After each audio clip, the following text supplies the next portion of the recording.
Chapter 15, and the winner is 10 years later, Nick Allen was a junior in college.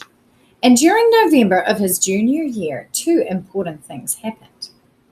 First, Nick turned 21 years old, and the Frindle Trust Fund set up by his father became legally Nick's. Nick was rich. Nick was very rich. Nick was so rich he couldn't even begin to imagine how rich he really was. Nick wanted to give his parents some of the money, which they said they did not need and would not accept. But Nick reminded them that they had always wanted to travel and they should just think of it as a big birthday present or something. So they accepted. And Nick also wanted to give some money to his big brother James, who said he did not need it and would not accept it. But Nick reminded James that his 2-year-old daughter would grow up and go to college someday. And besides, hadn't James once given Nick his whole baseball card collection? So James accepted the gift. After that, Nick went out and bought himself a fast new computer and about 10 new games and a mountain bike. Then he tried to forget about the money, which is a hard thing to do. But he managed pretty well and kept working on his college career as hard as ever. The second important thing that fall was the arrival of a package at the door of Nick's apartment one day. A large, heavy package. It was from Mrs. Granger. There were 3 things in that package. 1, a brand new 8th edition Webster's College Dictionary. 2, a short handwritten note taped to the cover of the dictionary. And 3, a fat white envelope. Turning the envelope over, Nick saw the name. His name. He had written it there one September afternoon in Mrs. Granger's room after school 10 years ago. Nick set the envelope down and gently peeled the note off the front of the dictionary. My dear Nicholas, please turn to page 541 of this book. Nick grabbed the dictionary and leafed to page 541, his heart pounding. And there, between frimmel and fringe, he read Frindle, pronounced Frindle. N for noun, a device used to write or make marks with ink. Arbitrary coinage, originated by Nicholas Allen, American, 1987-C pen. Nick went back to the note from Mrs. Granger. This is a brand new dictionary, the one I recommend that my students use for their homework. And now when I teach them how new words are added to the dictionary, I tell each and every one of them to look up the word Frindle. And of course, I have sent along that letter I promised to give you when our little battle was over. And now it's over. Your teacher, Mrs. Loralee Granger. Nick's head was spinning. With shaking hands, he opened the fat white envelope. He pulled out the 10-year-old letter and began to read. Dear Nicholas, if you are reading this letter, it means that the word Frindle has been added to the dictionary. Congratulations. A person can watch the sunrise, but he cannot slow it down or stop it or make it go backward. And that is what I was trying to do with your word. At first I was angry, I admit that. I was not happy to see the word pen pushed aside as if it did not matter.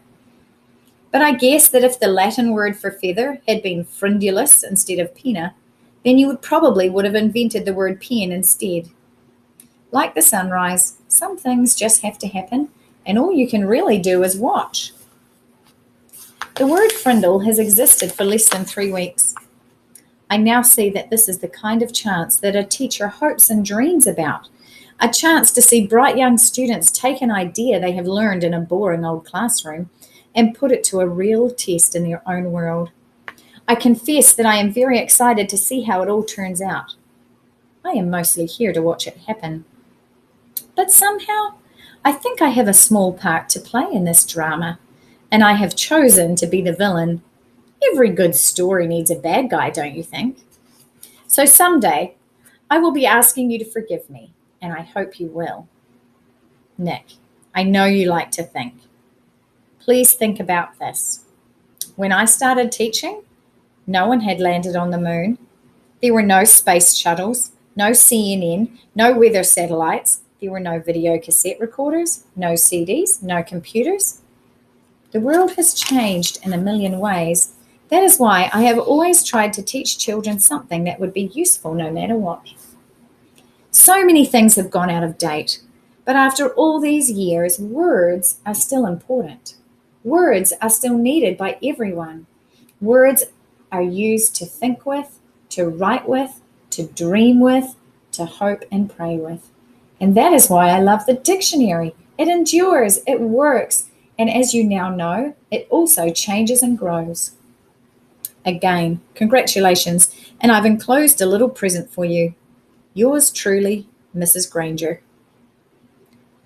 Nick remembered Mrs. Granger's eyes, and now he remembered what some of those special looks had meant.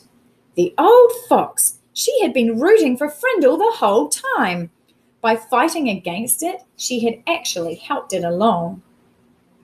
There was a flat oblong case in the white envelope, the kind of case you get when you buy a watch. Nick pulled it out and opened the lid. Inside was something else Nick had not seen for 10 years. It was Mrs. Granger's favorite pen, her old maroon fountain pen with a blue cap. And under the clip was a little folded piece of paper. It was another note, a very short note. Just one word, Frindle.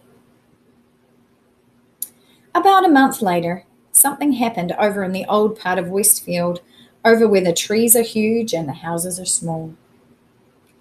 On Christmas morning, Mrs. Granger's doorbell rang. Mrs. Granger opened the door, but no one was there. Someone had left a package inside her storm door, a box wrapped in green paper with a red bow and a white envelope taped to one end. She smiled as she stooped down to pick it up. As she picked up the package, she noticed a red, white, and blue express mail envelope sticking halfway out of her mailbox next to the doorway. It must have been delivered late on Christmas Eve. She opened the storm door, plucked the envelope from the mailbox, and then shut both doors and went inside with a shiver. Mrs. Granger went across the living room and sat on the couch. The express envelope was from the Westfield School District office. It looked important, so Mrs. Granger opened it right away. It was a letter from the superintendent of schools, a letter of congratulations. A permanent trust fund for college scholarships had been established with a donation of $1 million from one of your former students. It would be called the Laurelie Granger Students Fund. Mrs. Granger was sure it was a mistake, or maybe a prank. $1 million? Nonsense! She had the urge to pick up the telephone and give the superintendent a call and straighten us out right away. But this was Christmas morning, and even though the superintendent was one of her former pupils, Mrs. Granger decided to wait a day. Couldn't hurt. Besides, the other package was sitting next to her on the couch, waiting impatiently with its red bow. She opened the envelope first. It was a little Christmas card with a sloppy note, obviously the work of a fifth-grade boy. Dear Mrs. Granger, you're one of my favorite teachers. Here is something I want you to have. Sincerely, a student of yours. Mrs. Granger glared at the spelling mistakes, but then chuckled and shook her head. Kids are the same, always the same, year after year. Here she was in her 45th year of teaching, all set to retire in June. She could hardly remember a Christmas day when she didn't have a present from one of her students. Mrs. Granger pulled off the red ribbon and tore off the paper and lifted the lid of the box.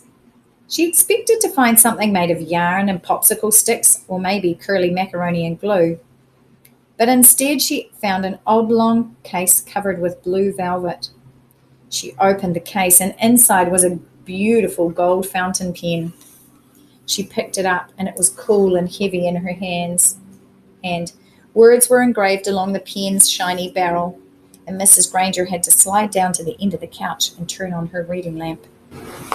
Then she could read the three thin lines of type. This object belongs to Mrs. Laurelie Granger, and she may call it any name she chooses. With love, from Nicholas Allen. Wow, fourth graders, did you see that coming?